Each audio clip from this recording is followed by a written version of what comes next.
Ms. Curry, thank you for being here this afternoon. It's your first year at Freedom. Can you tell me a little bit about your background and where you came from before you got here to Freedom? It is. I spent the last 9 years at Chantilly High School in Fairfax, my alma mater. I started there after my time at JMU.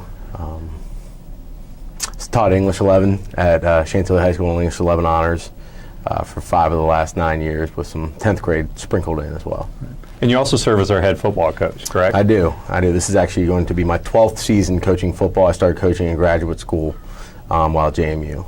People don't often put an English teacher and a head football coach together. They don't. It's funny.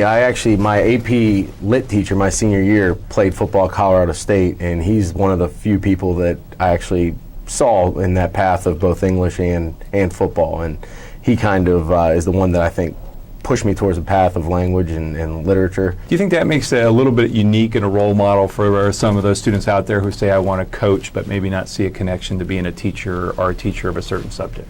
I think there's definitely a stereotype about coaches and football coaches particularly, whether it's going to be physical education only or kind of a limited path. But I found that being an English teacher has really helped me in my path as a coach as well, because I'm able to communicate a little bit better than maybe parents and college coaches would expect from a high school football coach, whether it's written form or at a parent meeting night.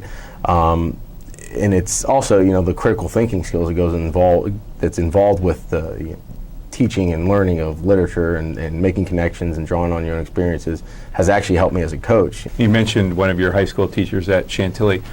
When did you figure out that you wanted to be a high school teacher? I always joke that I was very fortunate that I was pretty young. I mean, I knew at 14 years old what I wanted to do, and it was my love of sports, I think, that kind of got me on that path. And I think my first exposure to teachers and coaches, seeing how they interacted with one another, the collegiality among coaches, even different sports, and then, of course, the relationships they have with all of us goes without saying.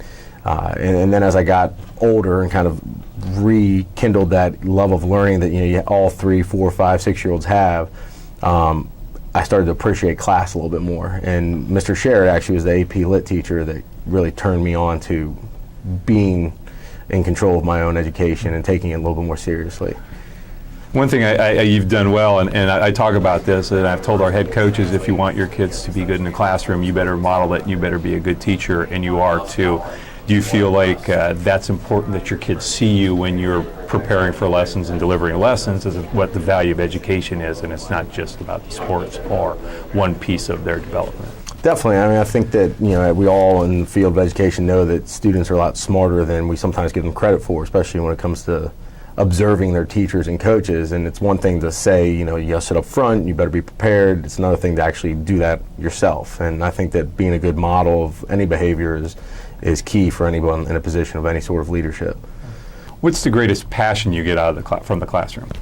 Every year is a different group, and it's funny to see how the world has changed your students. In just a short, 10 years in the classroom, I've seen sort of waves of interests and distractions and how that impacts the classroom. And having really one content that's been the basis of much of my teaching career, having to adapt and adopt different ways and techniques and to stay current with the kids and keep them interested and make it relevant to their life. And when you see it all come together year in, year out, is a pretty overwhelming sense of satisfaction, like you're really doing something.